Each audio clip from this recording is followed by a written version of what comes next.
We're going to talk about a tragedy today, one of Malaysia's most harrowing disasters, the collapse of the Highland Towers.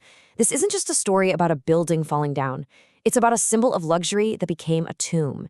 It's about what happens when we just stop listening to the warnings nature is screaming at us. So yeah, let's get right into it.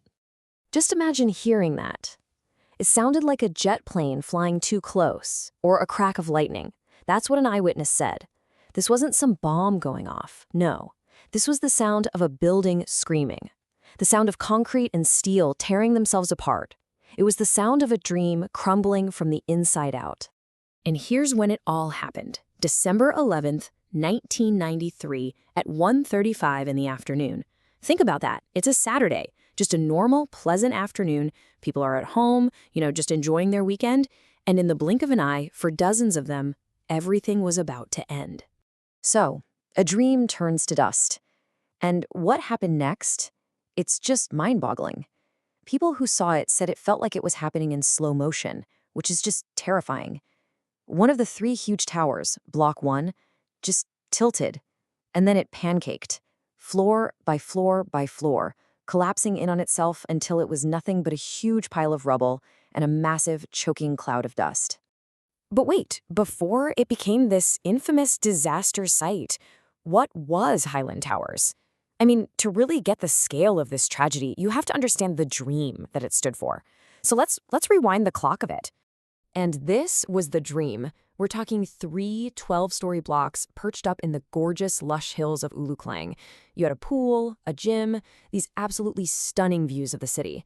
This wasn't just some apartment building, okay? This was a statement. If you lived here, you'd made it. It was a status symbol for Malaysia's elite. CEOs, expats, even celebrities. It was the place to be, a real symbol of success in a country that was developing at lightning speed.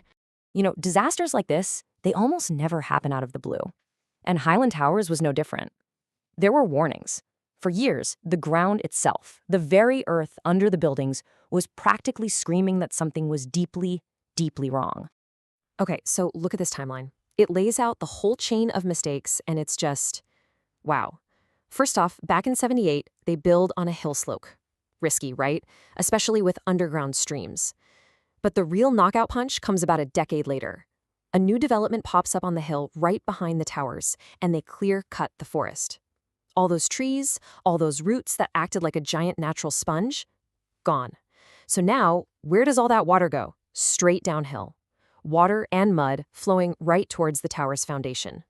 And get this, in the weeks right before the collapse, people living there saw the signs. There were cracks showing up in the parking lot, the ground was sinking, the drains were getting clogged with muddy water. These are not small things, but management just brushed them off as, routine maintenance issues. Nobody realized the terrifying truth. The very ground they were standing on was essentially turning into soup. So the tower falls, and as the dust starts to settle, there are really only 2 questions on everyone's mind. Who's still alive in there? And how in the world did this happen? Let's talk about the rescue and the investigation that came after. The response was, well, it was huge and it was fast. Hundreds of rescuers flooded the scene.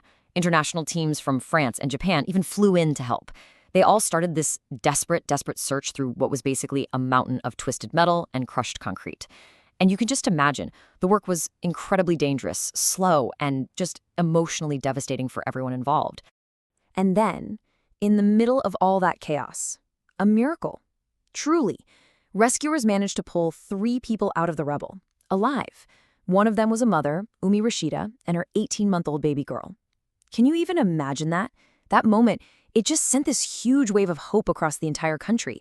Everyone thought, maybe, just maybe, there are more people in there, trapped in little air pockets, just waiting for help. But that hope didn't last long. It faded really quickly. For 12 days, they searched, nonstop. 12 grueling days. And then the operation was over. The final number was 48. 48 people died. They died in their own homes on a Saturday afternoon. And this included the son of Malaysia's former deputy prime minister. Just a terrible, terrible loss. Okay, so how did this physically happen? Well, the answer comes down to this one scientific term, soil liquefaction. It sounds complicated, but it's actually pretty simple to picture.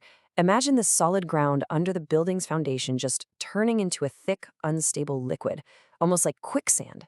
That's what happened.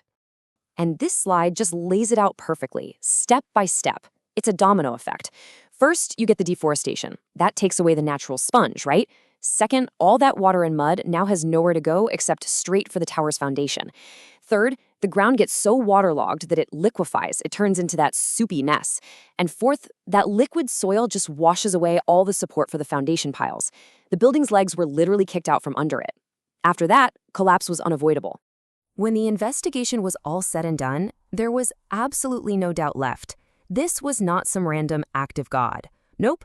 The court came down hard. They called it gross negligence. 10 different parties, we're talking the developers, the engineers, even the local council, were held responsible. This was a huge deal, a landmark case that basically said this was preventable. This was a human-made disaster. So, the court case is over, right? But the story of Highland Towers, that was far from finished. The other 2 towers, even though they were technically safe, were just abandoned, left to rot. They became this haunting, concrete ghost, a permanent monument to what happened. I mean, just look at the difference. It's just staggering. What was once the absolute symbol of luxury and success, filled with life, is now, well, it's one of Malaysia's most famous haunted places, a hollow, silent ruin being slowly swallowed by the jungle. The change is just unbelievable. So what did we actually get from all this? Well, the legacy is complicated. On the one hand, something good came out of it. The whole tragedy forced a complete overhaul of Malaysia's safety and construction laws, especially for building on hills. That's huge. But on the other hand, the site itself, the 2 remaining blocks, they just became a magnet for crime, and of course, a breeding ground for all sorts of local ghost stories. And even today, more than 30 years later, those 2 towers are still standing there, like these giant, silent skeletons on the hill. They're a chilling, permanent reminder of those 48 people and the awful price we pay when greed and carelessness win out over safety. And those ruins, they just stand there, asking all of us the same timeless question. When will we finally learn?